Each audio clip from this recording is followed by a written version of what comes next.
أعوذ بالله من الشيطان الرجيم. بسم الله الرحمن الرحيم. ربنا آتنا من لدنك رحمة وهيئ لنا من أمرنا رشدا. میں نے آپ کے سامنے سورہ کاف کی آیت نمبر 10 کی تلاوت کی، اور یہ ایک دعا کے طور پہ میں نے اس کی ابتدا کی اثنی شورا کے اجلاس کے وقت پہ، کہ فیما نے نئے صدر کا انتخاب کیا، نئی شورا کا انتخاب کیا، اور ہمیں جو ذمہ داری دی گئی کہ ہم اس تنظیم جس کا مقصد اللہ کی رضا ہے اس کی طرف، اس کے لیے ڈاکٹروں کو دعوت دے اور پھر ان کی تربیت کرے، یہ ایک بہت اہم کام ہے، ایک بہت مشکل کام ہے۔ اس موقع پہ ہم اللہ سے یہی دعا کرتے ہیں کہ ربنا آتنا من لدنک رحمہ، اے ہمارے رب ہمیں اپنی طرف سے رحمت عنایت فرما، وہیئ لنا من امرنا رشدا، اور جو کام ہمارے سپرد کیا گیا ہے اس میں ہماری رہنمائی کر، ہماری مدد فرما۔ یہ دعا عظیم لوگوں کی دعا ہے، یہ ان افراد کی دعا ہے جو مشکلات میں تھے، جو حالات اور مادی لحاظ سے کمزور تھے، لیکن وہ دعوت حق پہ قائم رہے، اللہ نے ان کو محفوظ رکھا۔ یہ اصحاب کہف کی دعا ہے۔ سورہ کہف کی جو فضیلت رسول پاک صلی اللہ علیہ وسلم نے فرمائی ہیں، ان میں پہلی فضیلت یہ ہے کہ جو بندہ اس کی پہلی 10 آیات، اور بعض روایات میں آیا ہے کہ آخری 10 آیات حفظ کرے گا، اس کو اللہ تعالیٰ فتنہ دجال سے محفوظ رکھے گا۔ آج ہمارے ارد گرد جتنے بھی فتنے ہیں یہ دجال کے فتنے ہیں، اور ان سے بچ نکلنا ہمارے بس کی بات نہیں۔ اس کا نسخہ رسول پاک صلی اللہ علیہ وسلم نے یہ بتایا ہے کہ آپ سورہ کاف کی پہلی 10 آیات اور آخری 10 آیات حفظ کریں، اللہ تعالیٰ آپ کو فتنے دجال اور یہ بہت سارے فتنے جو ہیں ان سے آپ کو محفوظ رکھے گا۔ پھر فرمایا کہ جو بندہ صرف ان کی پہلی اور آخری آیات کی تلاوت کرے گا، اللہ تعالیٰ اس کو سر سے قدم تک ایک نور بخش دے گا، اور جو پوری سورت کی تلاوت کرے گا اللہ تعالیٰ اس کو زمین سے آسمان تک، اللہ کے ہاں بہت خزانے ہیں، نور عطا فرمائے گا۔ اور خصوصاً احادیث میں آیا ہے کہ جو فرد جمعہ کے دن سورہ کہف کی تلاوت کرتا ہے اللہ تعالیٰ اس کو ایک جمعہ سے لے کر دوسرے جمعہ تک تمام گناہوں سے بخشش فرماتا ہے، اور اس کو قیامت کے دن ایک ایسا نور عطا کیا جائے گا جو اس کے قدم سے آسمان تک اس کو لپیٹ میں لے رکھا ہوگا۔ یہ ہے وہ تمام فضیلتیں جو احادیث میں سورہ کہف کے بارے میں آئی ہے۔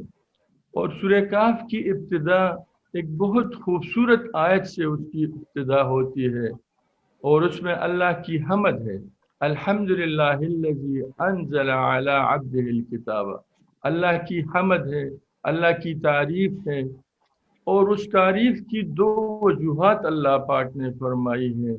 وہ 2 وجوہات 2 بڑی نعمتوں کا ذکر ہے۔ سب سے پہلی نعمت اللہ کی کتاب ہے، انزل علی عبدہ الکتاب، اور پھر رسول پاک صلی اللہ علیہ وسلم۔ یہ 2 نعمتیں اللہ کی کتاب اور رسول پاک صلی اللہ علیہ وسلم کی وجود، یہ سب سے بہترین نعمتیں ہیں۔ یہ 2 نعمتیں نہ ہوتی تو ہمیں کوئی اللہ کی ہدایت نہ ملتی۔ تو اور پھر یہ ایسی نعمتیں ہیں کہ لم یجعل لہ عوجا، نہ قرآن میں کوئی ٹھیڑ کی بات ہے، نہ حضور صلی اللہ علیہ وسلم کی سیرت میں کوئی کمی بیشی ہے۔ سورہ کہف کی ابتدائی آیات میں رسول پاک صلی اللہ علیہ وسلم کو صبر کی تلقین دی گئی ہے، اور جو لوگ بھی حق کی بات کرتے ہیں، حق کی طرف دعوت دیتے ہیں، ان سب کو اس آیت میں صبر کی تلقین ہے۔ اور اس کتاب کا مقصد رسول پاک صلی اللہ علیہ وسلم کی بعث کا مقصد دو بتایا گیا ہے کہ لینذر بأسا شدیدا من لدنہ ویبشر المؤمنین الذین یعملون الصالحات ان لهم اجرا حسنا، کہ جو نہ ماننے والے ہیں ان کو ایک سخت عذاب کی وعید سنا دی جائے، اور جو ماننے والے ہیں ان کو خوشخبری سنا دی جائے۔ اور رسول پاک صلی اللہ علیہ وسلم کو یہ ایک حوصلہ افزائی اس کی جاتی ہے کہ ہدایت تو اللہ کے ہاتھ میں ہے، من یہد اللہ فہو المہتد، یہ کسی پیغمبر کا کام نہیں، یہ کسی دعوت دینے والے کا کام نہیں، وَمَن يُضْلِلْ فَلَن تَجِدَ لَهُ وَلِيًّا مُرْشِدًا۔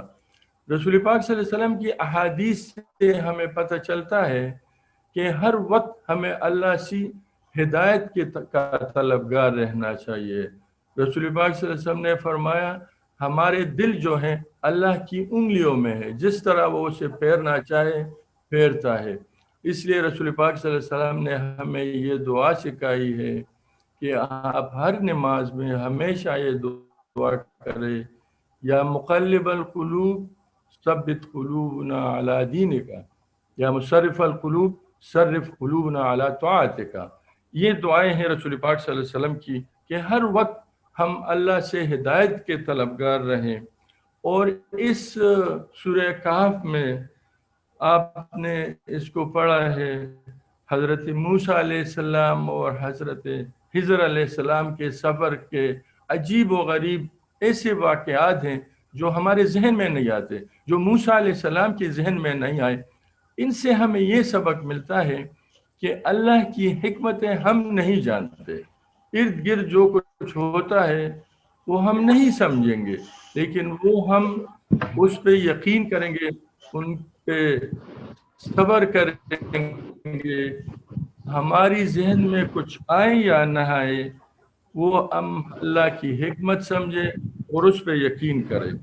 پھر ذوالقرنین کی فتوحات کا ذکر ہوتا ہے، اور اس سے ہمیں یہ سبق ملتا ہے کہ وہ ایک بندہ تھا جس نے مشرق و مغرب تک پوری دنیا کو فتح کیا، لیکن پھر بھی وہ کہتا تھا یہ اللہ کا انعام ہے، یہ اللہ کا فضل ہے، کبھی وہ مغرور نہیں ہوا۔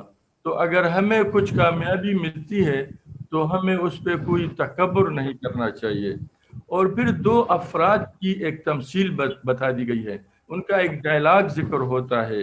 ایک کا خیال ہے کہ سب کچھ جو ہے وہ دنیا ہے، دنیا کی کامیابی ہے، جبکہ دوسرا اسے کہتا ہے کہ اصل کامیابی آخرت کی کامیابی ہے۔